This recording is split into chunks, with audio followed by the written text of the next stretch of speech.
The No Kings protest took place, the largest single-day protest in American history, which is pretty crazy, all around the country. A total of, I believe, 7 million people, many of which were actually boomers, as a matter of fact, took to the streets to express their discontent for as long as they can. Americans came together across the country on Saturday to protest against the Trump administration. The No Kings movement, as they call themselves, claims our country is in danger of sliding into dictatorship. Torian Small reports now from Washington, where hundreds of thousands gathered. From Times Square to L.A., millions turned out for the No Kings Day of protests, pushing back against what they call abuse of power by President Trump. This is what democracy looks like. We don't like what's happening under the current government. Demonstrators called out Trump's policies, including his crackdown on immigration, domestic use of the military, and environmental rollbacks. In D.C., 22-year-old Eva Menaggio said she felt the day was about unity, not hate. Everything here is so beyond positive. Like right over there's a dance party going on. I don't know how anyone could say this is a hate America rally. Dude, this is my favorite thing, by the way. Another hog take, or at least someone who's been duped. No one in the chat has formed a thought on their own in the last few months. Why did they show clips from 2017? I love this because, one, he just immediately goes, everyone here is sheep. Unlike me, I fell for a lie that someone told on Twitter. Okay, I know exactly what this guy's talking about. There was a lie that was circulating on Twitter about how like MSNBC actually showed a previous protest from 2017 with the aerial footage, and it actually wasn't the current protest in Boston.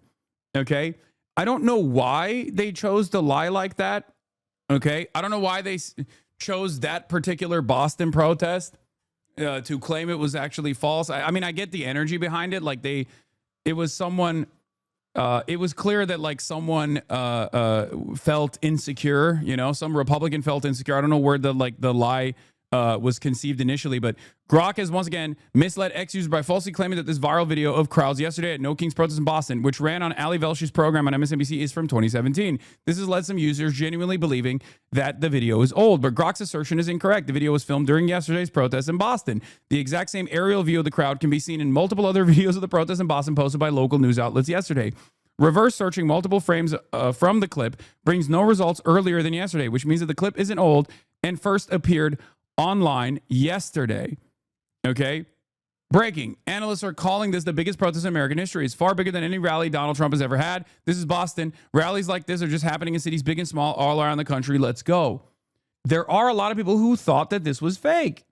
It is really wild to me that you can have journalists directly broadcasting from a massive protest, and you can have tens of thousands, if not hundreds of thousands of people arrive at an area, and then people online could just say it's fake, and then that's all it takes. Like I don't know how many people actually went there. Okay, I don't know exactly what the numbers are, but it seems like, you know, tens of thousands, if not 100,000 people are in this like massive area, which means that they were there. They can like confirm it. And yet on the internet, you can just say, nah, this is fake actually, because you're biased and you personally believe that it's impossible to get this many liberals to be offended enough by the administration that they're actually going to go and participate in a mass mobilization initiative such as this one. And that's all it takes for people. They go, nah, it's fake. And I think we're in a very dangerous place right now. We're in a very dangerous place because people refuse to think critically about this stuff.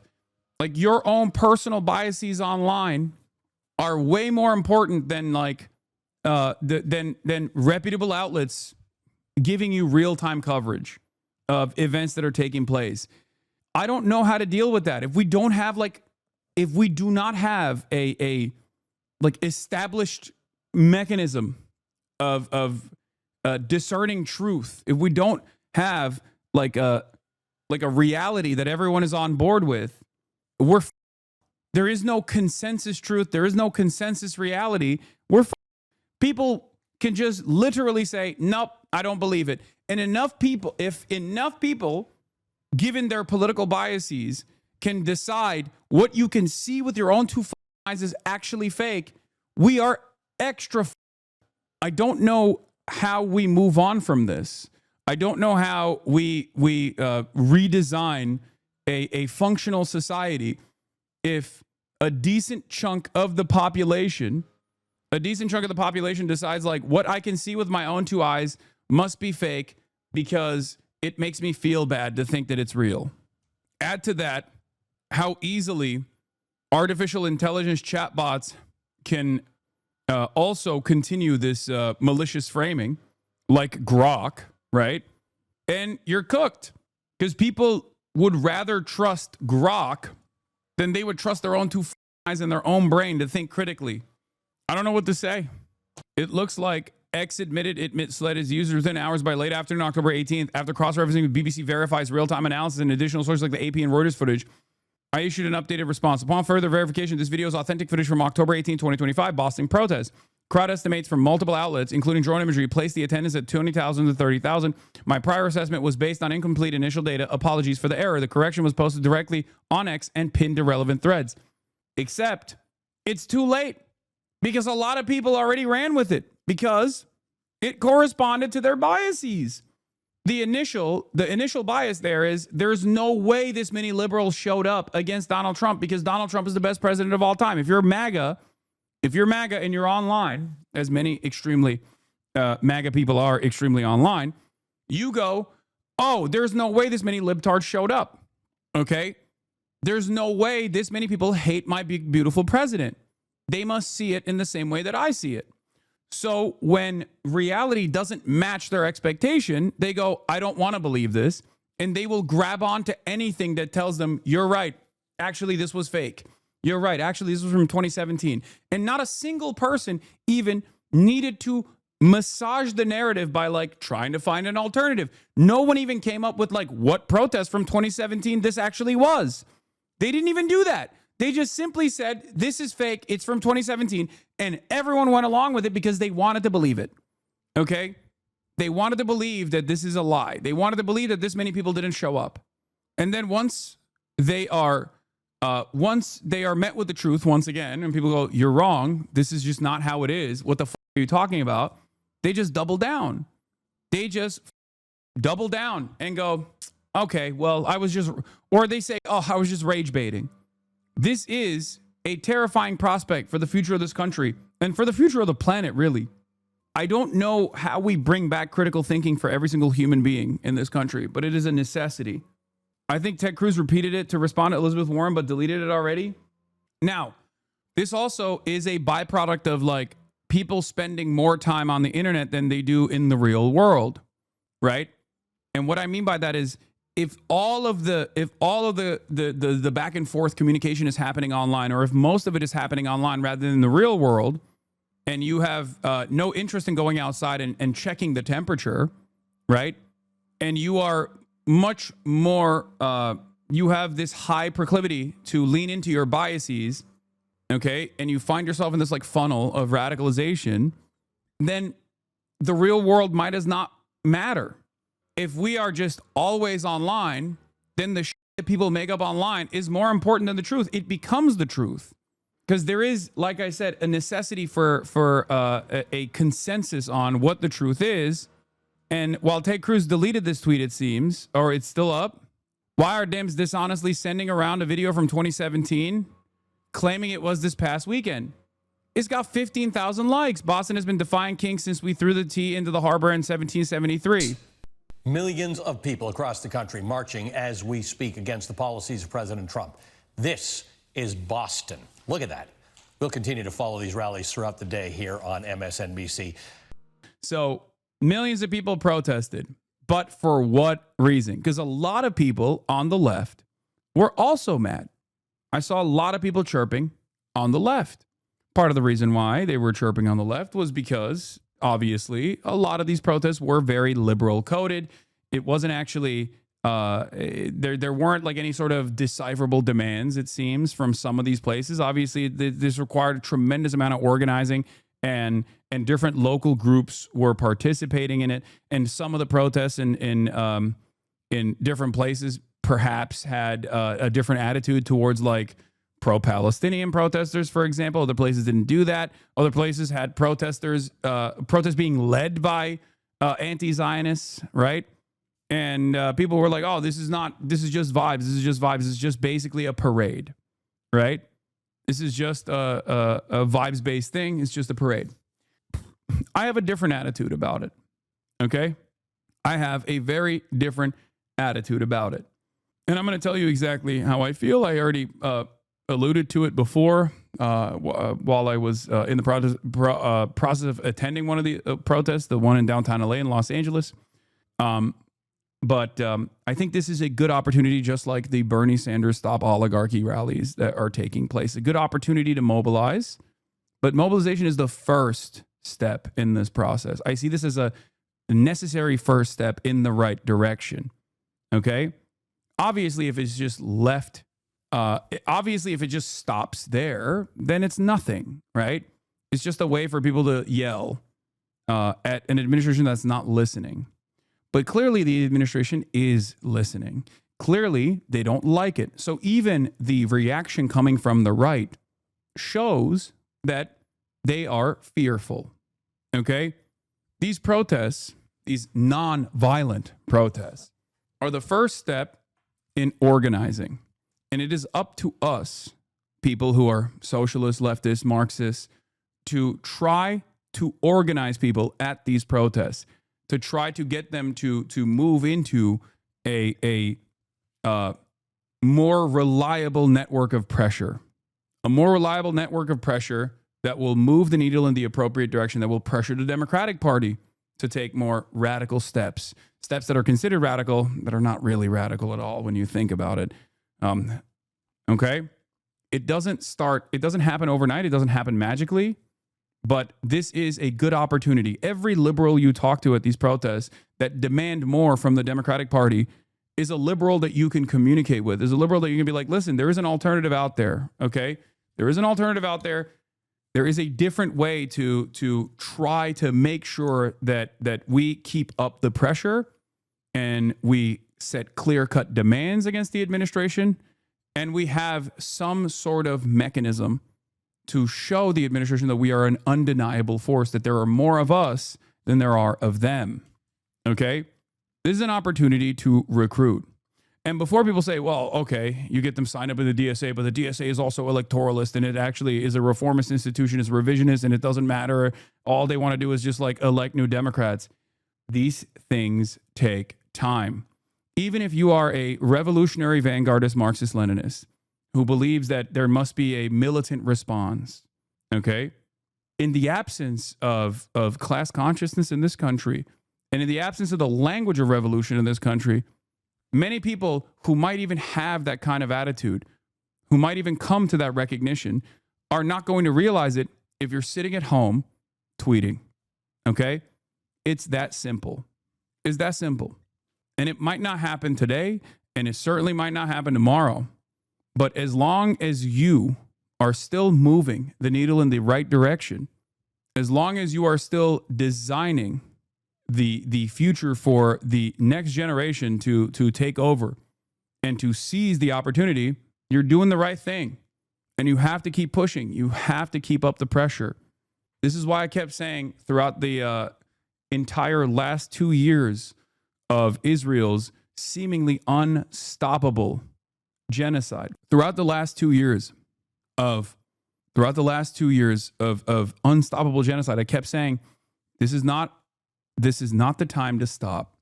This is not the time to succumb to nihilism. This is a time for revolutionary optimism, to keep up this pressure. If this pressure went away, you would be giving in to some of the worst scumbags. If you can't find that energy from within to do the right thing because change seems impossible, then you should remember that they want you to stop. You should always remember that you can be vindictive, and that can also motivate you as well. Some of the worst scumbags want you to give up. Some of the worst scumbags want you to shut the up. Okay? That's it. Let's continue. Many Republicans called it exactly that, including House Speaker Mike Johnson, who described the protests as anti-American. But not everyone at the rallies supported the theme. Well, I basically like the direction that we're going under the Trump administration. I want to hear everybody's voice. That's what this way. I love the median voter, bro. I love the average Trump guy. Okay, I love the average Trump guy who's like, well, I got to hear him out. I love that. I love that guy. Know what's real. The president trolled demonstrators with social media posts, including this AI video of himself flying a fighter jet and dropping brown sludge on protesters. It wasn't brown sludge. It was poop. It was dookie. It was dookie, man. Spoke with reporters last night. I think it's a joke. I looked at the people. They're not representative of this country. I'm not a king. I work my ass off to make our country great. For CBS Mornings, Torian Small in Washington, D.C. I feel like No King's a bit of a leftist litmus test. Like, if you think hating everything and being hypercritical of people who are liberal anti-fascists is a way to reserve revolutionary purity, that's just silly. 100%.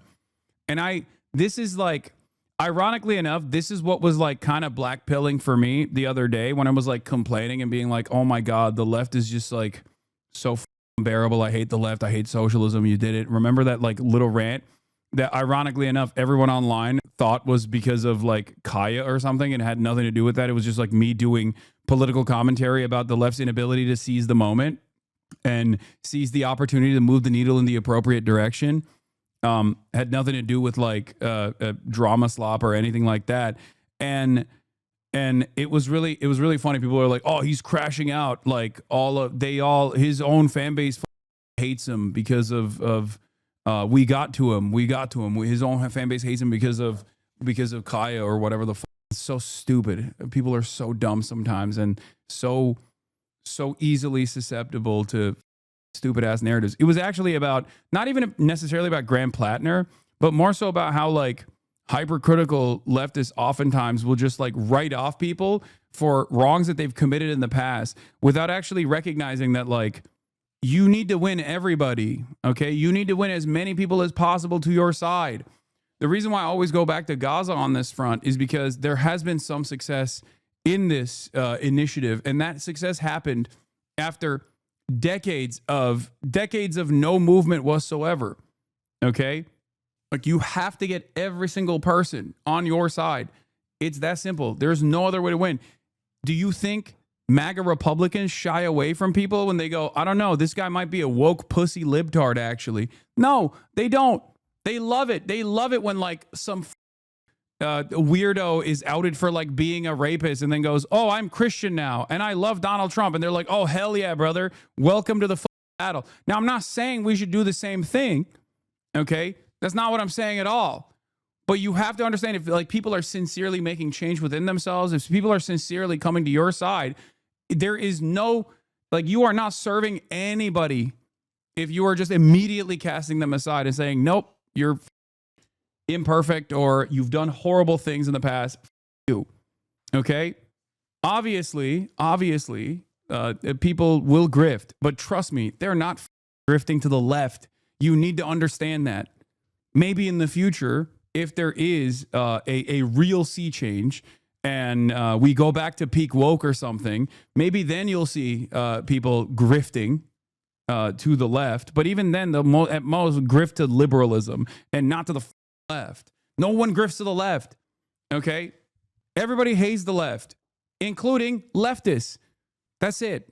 We need to stop being so purity driven. It's not. It's poisonous for organizing. It's poisonous for bringing people on board. We just have like there's a reason why a lot of people associate us with like hyper woke, annoying nuisances. Okay. It's just silly. It's silly. Bring people on board. Okay. Always be accepting of those who are open-minded. You are not cooler than anybody else because you arrived at this position before anybody else did. Okay. And at most, and this is something that I've said so many times throughout my professional broadcasting career, and I can't believe I constantly find myself repeating this. Okay. No one is born perfect. No one is born perfect. No one is born with a copy of Das Kapital and everyone is on their own journey of learning. Okay. And you have to always factor in the social environment that people are brought up in and what they perceive to be right and what they perceive to be wrong. And if you, for example, immediately go, oh, every veteran is a child annihilator, them, you literally are just writing off so many people without even factoring in how the average American perceives them. Okay? You are so echo chambered that you cannot see the world outside of your immediate circle of friends. You have to always have a broader outlook. You always have to understand like how people arrive at their positions they've arrived at. Okay? And you have to be as charitable as you possibly can be until someone shows you that they are not to be trusted. Okay? You just got to chip away at it slowly but surely. It always goes back to the same thing I always say: be normal, be normal, be normal, be normal, be normal. Okay? Be normal and understand that everyone has a different starting point. Everyone has different opinions. You need to have a better, broader outlook. Okay? Just accept that a lot of people just don't like veterans. That's not true. Where? That's literally untrue. That's not even true in this community. Okay? That's not true for me. That's not true for my community. And that's certainly not true for the broader outlook. That's not true at all. The notion that many people don't like veterans is so silly. What are you talking about? This is exactly what I'm saying. It's true for me, Lamau. Exactly. Just get your head out of your ass, chatter. What the fuck? Dude, the best example for this is not even veterans. The best example for this is cops. Okay? The best example for this is cops. In the real world, people love cops. Americans love cops. Okay? It's even it's with respect to like the output and what the position requires. Okay? It is literally a domestic militant force that is unaccountable and untrained, or at least only trained to do violence. And yet the approval ratings for police is so high. Okay? Wake up. You have to be normal when you're having these conversations. And the approval rating for veterans is even higher than that. It's ridiculous. The notion that like Americans don't actually show even a fake form of reverence for members of not only law enforcement, but like the military is ridiculous. Anyway, if social conditioning wasn't such a formative tool for the powers, the powerful institutions that want to yield certain results, then the military wouldn't be recruiting in underserved neighborhoods from middle school and onward. Okay, that's it. Let's continue with this story because I think it's I'm getting derailed once again. What's your response to the protest? He goes, "Who are you with?" That's his first thing. What's your response to the protest over the weekend, the No Kings protest? I think it's a joke. I looked at the people. They're not representative of this country. And I looked at all the brand new signs paid for, I guess it was paid for by Soros and other radical left lunatics. It looks like it was. We're checking it out. The demonstrations were very small, very ineffective, and the people were whacked out. When you look at those people, those are not representative of the people of our country. Brother, 7 million people is perhaps the closest you can arrive at like representative of the country. Okay? That is insane. That is crazy. That's a ton of people, man. Are you kidding me? Yeah. No, it's just small. It's tiny. George Soros paid all of them. Anyway, that's like more than half of Canada. No, that is a very significant number of people that mobilized. And yes, in U.S. history, I believe it's the largest number of single day mobilizations that took place. Now, obviously, this is the first step. Okay. YouGov has 9% of respondents said that they went. 18% of all Democrats. That's just massive. Do you know someone who participated in the No Kings protest on Saturday, October 18th? Yes, including me, 9%. Yes, but not me, 24%. No, 56%. Not sure, 11%. Do you approve or disapprove of the No Kings protest held nationwide on Saturday, October 18th? Strongly approve, 36%. Some would approve, 12%. Some would disapprove, 9%. Strongly disapprove, 23%. Not sure, 21%. I mean, these numbers might come across as small, but they're actually pretty significant. Okay, because this is the entire population. Okay, this is 2,000 adults surveyed. Obviously, it's a very good sample size. That's a huge percentage of the population. If you look at the estimated turnout per capita, it seems 1 out of every 153 people in California participated in this protest. Nebraska was the most sparsely attended, with 1 out of every 4,000 people. Oklahoma, 1 out of every 1,793 people. South Dakota, 1 out of every 1,693 people. Okay. But you look at Montana, 1 out of every 65. That's crazy. The success of mobilization is not measured by its approval rating, though, for sure. Absolutely. But I do think this is a good sign. In Vermont, 1 out of every 23 person participated in this. The reality of the matter is you never get this level, this high of a participation for a protest. Like, that's crazy. Because protests are a fraction of the people that go out and vote, for example. Okay? This is huge. It's the first step, but it was a necessary first step. And if it stops here, then it's a failure for sure. It can't stop here. This is an opportunity to organize, okay? Because power never concedes without demand. But aside from the demand, we also have to show that we have power as well.